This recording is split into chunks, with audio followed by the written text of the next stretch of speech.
Emma, I've got a question for you. When you started learning English, really started, did you sit down with a big grammar book and memorize rules? Oh, absolutely not. I tried once. Chapter 1, the present simple. I fell asleep on page 3. And yet, here you are, fluent, confident, making jokes in English. Because I stopped studying grammar and started absorbing it instead. That's exactly what today's episode is about. Welcome to English Sprout TV, where learning English feels natural, not like homework. I'm Alex. And I'm Emma.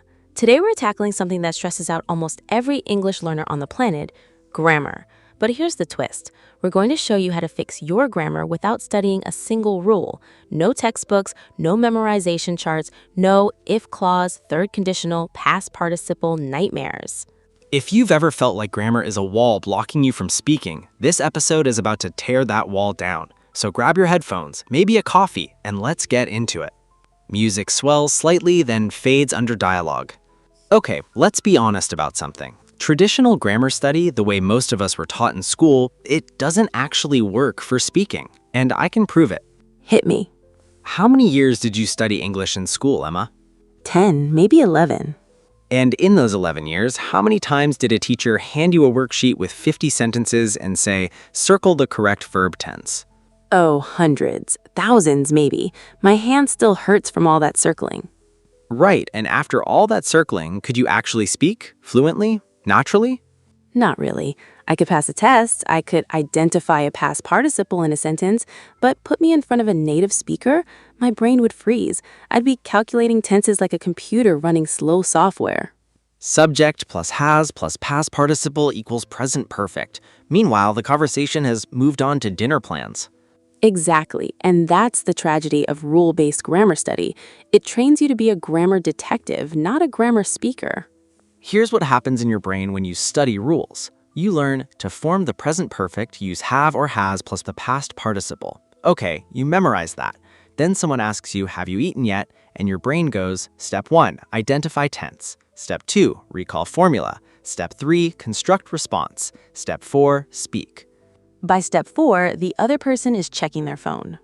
But when a native speaker hears, have you eaten yet? Bam, instant response. Yeah, I have, just finished. No thinking, no rule recalling, just flow. So the question becomes, how do we get you to that flow state without the 11 years of worksheets? That's what the rest of this episode is about. We're going to give you 5 natural methods that fix your grammar by training your ear and your instinct, not your memory. Method number 1, listen and absorb patterns. This sounds almost too simple, but it's the foundation of everything.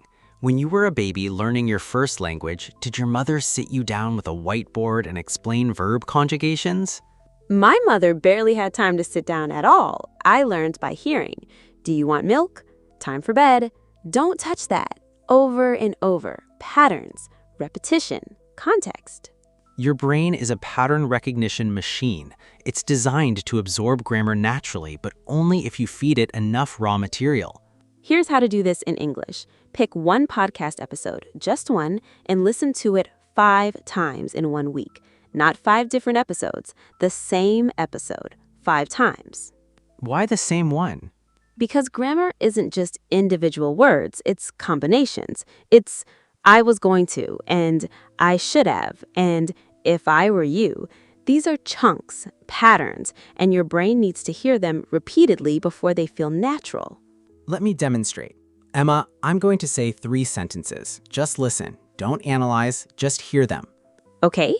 I wish I had studied harder. I wish I had known about the party. I wish I had brought an umbrella. 3 wishes, all regrets. Did you notice the pattern? I wish I had plus past participle. That's the third conditional in disguise. But I didn't say third conditional. I just gave you 3 examples.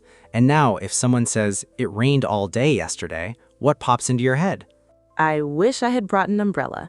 It just appears. No rule needed. That's pattern absorption. Your brain extracted the grammar automatically. This is how children learn. This is how you learned your first language. And it's how you can learn English grammar without ever opening a textbook. Your homework for this method: find a 10-minute English podcast or YouTube video at your level. Listen to it every day for 7 days. On day 1, you'll understand maybe 60%. By day 7, you'll hear the grammar patterns like music. Trust the process. Method number 2. Read aloud every day. And I mean aloud, not silently, not in your head, with your actual voice. This is where a lot of learners get shy. But Alex, my pronunciation is bad. I don't want to hear myself. Your pronunciation will never get better if you don't use it. But here's the hidden grammar benefit. When you read aloud, your mouth starts to memorize grammatical structures physically. Think about it. When you read, "She has been working here for 5 years," your eyes see it, your brain processes it, and your mouth moves through it. That physical movement creates muscle memory. It's like learning to play a song on guitar. At first, your fingers are clumsy, but after repeating the chord progression 50 times, your hands just know where to go. Grammar works the same way. Here's a practical tip. Pick a short article or a few pages from a graded reader, something at your level, not too hard. Read it aloud once. Mark the sentences that feel awkward in your mouth. Then read it again and again. By the 3rd or 4th time, those awkward sentences start to feel smooth. Because your mouth has learned the shape of the grammar. Have been waiting, would have gone, shouldn't have said. These aren't abstract rules anymore. They're physical sequences your tongue knows how to perform. Start with 5 minutes a day, just 5. Read a news article, a blog post, even the subtitles of your favorite show. But read them out loud. Let your body learn the grammar, not just your brain. Method number 3. Copy native speakers. We call this shadowing, but I like to think of it as being a parrot with a purpose. Here's how it works. You play a short clip of a native speaker, maybe 10 to 15 seconds. You listen once, then you play it again and you speak along with them, matching their speed, their rhythm, their intonation, like singing along to a song. The magic happens because you're not just copying words, you're copying grammar in action. You're feeling where the pauses go. You're hearing how going to becomes gonna in fast speech. You're noticing that native speakers say, "I've been meaning to," instead of "I wanted to" when they're being polite. These are grammar choices, but you're not studying them, you're performing them. And that performance rewires your brain faster than any chart ever could. Let me give you a real example. A learner might study the rule, use present continuous for temporary situations. Then they freeze in conversation, trying to remember if their situation counts as temporary. But a shadowing learner hears a native say, "I'm staying with my parents for now," and they copy it. Next time they're in a similar situation, the phrase pops out naturally. No analysis, just usage. Find a YouTube channel you enjoy, maybe English Sprout TV, wink wink, and pick one video. Shadow the first 2 minutes every day for a week. Your grammar will improve because you're literally installing native patterns into your speech. Method number 4, write daily, but keep it small. And here's the key. Don't write essays. Don't write diary entries that take an hour. Write micro pieces. 3 sentences. That's it. Every day, write 3 sentences about your day. But here's the catch. They have to be true, about your actual life. Why does this work? Because when you write about something real, you care about being understood, and that emotional investment pushes your brain to search for the right grammar. Not the perfect grammar, but the communicative grammar. For example, today I wake up late. I missed the bus. My boss is angry. Wait, that's not right. Today I woke up late. I missed the bus. My boss was angry. Your brain self-corrects because the wrong version doesn't feel like what actually happened. That feeling, that sense of something's off, that's your developing grammar instinct, and it only develops through use, not study. After writing your 3 sentences, read them aloud. If something sounds weird, change it. Don't look up a rule. Just ask yourself, have I heard a native speaker say it this way? If the answer's no, try a different shape. Over months, this tiny daily habit builds an enormous grammar foundation because you're not memorizing rules. You're building a library of correct examples that live in your head as reference points. Method number 5, and this is the hardest one for most people. Embrace mistakes as data. We have to talk about this because the fear of making grammar mistakes is the single biggest reason learners stay silent. And if you stay silent, you never get the practice you need. Here's a reframe that changed my life. Every time I make a grammar mistake and someone corrects me, I don't feel embarrassed. I feel grateful because they just gave me a free, personalized grammar lesson that I will never forget. Think about it. If you say, I have lived here since 3 years, and someone says, oh, you mean for 3 years, that correction is now emotionally charged. You felt the mistake. You heard the fix. That memory is 10 times stronger than reading use for with durations in a textbook.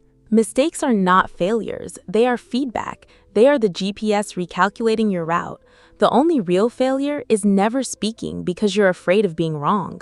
So here's your permission slip. Go make grammar mistakes. Make them loudly, make them proudly. And when someone corrects you, smile and say, thank you, I'm learning, because you are. Let's quickly recap the 5 natural grammar methods, no rules required. 1. Listen and absorb patterns by repeating the same content. 2. Read aloud to build physical grammar memory. 3. Shadow native speakers to install correct usage. 4. Write 3 true sentences daily and self-correct by ear. 5. Embrace mistakes as personalized feedback.